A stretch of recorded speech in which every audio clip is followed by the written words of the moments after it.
ಜನನಿ ಜನ್ಮ ಸೌಖ್ಯಾನಾಂ ವರ್ಧದಿ ಕುಲ ಸಂಪದ ಪದವಿ ಪೂರ್ವ ಪುಣ್ಯಾನಾಂ ಲಿಖ್ಯತೆ ಜನ್ಮ ಪತ್ರಿಕಾ.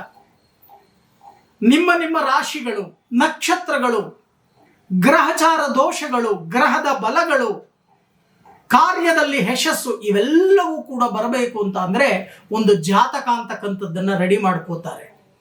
ಆ ಜಾತಕವನ್ನ ಬರಿತಕ್ಕಂಥ ಸಮಯದಲ್ಲಿ ಬರ್ತಕ್ಕಂಥ ಶ್ಲೋಕವನ್ನ ನಾನು ನಿಮಗೆ ಹೇಳ್ತೀನಿ. ಜನನಿ ಜನ್ಮ ಸೌಖ್ಯಾನಾಂ ವರ್ಧತಿ ಕುಲ ಸಂಪದ ಪದವಿ ಪೂರ್ವ ಪುಣ್ಯಾನಾಂ ಲಿಖ್ಯತೆ ಜನ್ಮ ಪತ್ರಿಕಾ. ಹೌದಲ್ವಾ?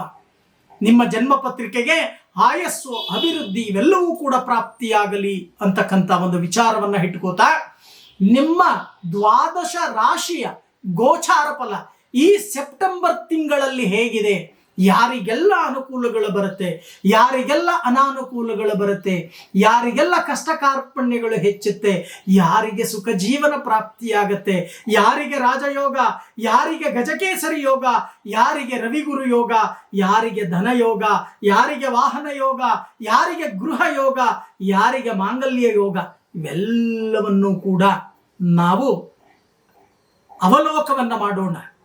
ಹಾಗೆ ಇಂಥ ಒಂದು ದ್ವಾದಶ ರಾಶಿಯವರಿಗೆ ಇರ್ತಕ್ಕಂಥ ತೊಂದರೆ ತಾಪತ್ರಯಗಳು ನಿವಾರಣೆಯಾಗಲಿ ಅಂತ ಪ್ರಾರ್ಥನೆ ಮಾಡ್ತಾ ದ್ವಾದಶ ರಾಶಿಯ ಭವಿಷ್ಯವನ್ನ ನಾನು ಪ್ರಾರಂಭವನ್ನ ಮಾಡ್ತಾ ಇದ್ದೇನೆ.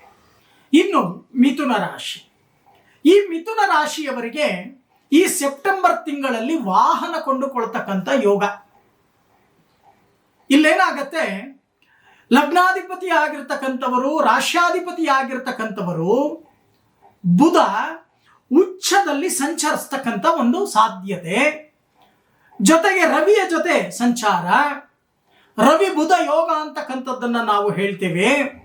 ಆ ರವಿ ಬುಧ ಯೋಗದಲ್ಲಿ ವ್ಯವಹಾರ, ಯಾವುದೋ ಒಡವೆ ವಸ್ತ್ರಗಳು ಗಿರ್ವಿ ಅಂಗಡಿಯಲ್ಲಿ ಇಟ್ಕೊಂಡಿರ್ತಕ್ಕಂಥದ್ದನ್ನ ಬಿಡಿಸ್ಕೊಂಡು ಬರ್ತಕ್ಕಂಥದ್ದು, ಅಥವಾ ಯಾವುದೋ ಬ್ಯಾಂಕ್ ಸಾಲ ಮರುಪಾವತಿ ಮಾಡ್ತಕ್ಕಂಥದ್ದು, ಗೆಳೆಯರ ಬಳಿ ತಗೊಂಡಿರ್ತಕ್ಕಂಥ ಹಣವನ್ನು ವಾಪಸ್ ಕೊಡ್ತಕ್ಕಂಥದ್ದು, ಇಂಥ ಕೆಲಸಗಳು ಈ ಒಂದು ಸೆಪ್ಟೆಂಬರ್ ಮಾಸದಲ್ಲಿ ನಡೆಯುತ್ತೆ. ಆದರೆ ಎಚ್ಚರಿಕೆಯನ್ನು ವಹಿಸಿ, ವಾಹನದಲ್ಲಿ ಸಮಸ್ಯೆಗಳು ಉತ್ಪತ್ತಿಯಾಗ್ತಕ್ಕಂಥ ಸಾಧ್ಯತೆಗಳಿದೆ.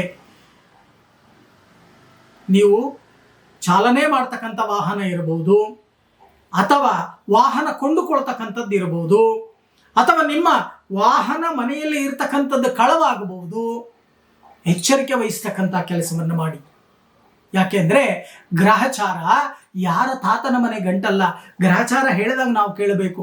ಸ್ವಲ್ಪ ಧನ ನಷ್ಟಗಳಾಗತ್ತೆ, ಹಣದ ತೊಂದರೆ ಅಂತಕ್ಕಂಥದ್ದು ಅನುಭವಿಸ್ತೀರಾ.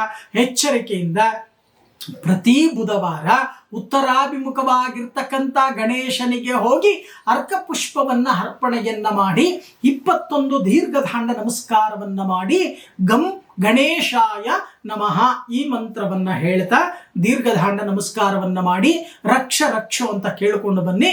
ಇರ್ತಕ್ಕಂಥ ದೋಷ ಪ್ರಮಾಣಗಳು ಕಮ್ಮಿ ಆಗುತ್ತೆ, ಕಷ್ಟ ಕಾರ್ಪಣ್ಯಗಳು ಕಮ್ಮಿ ಆಗುತ್ತೆ.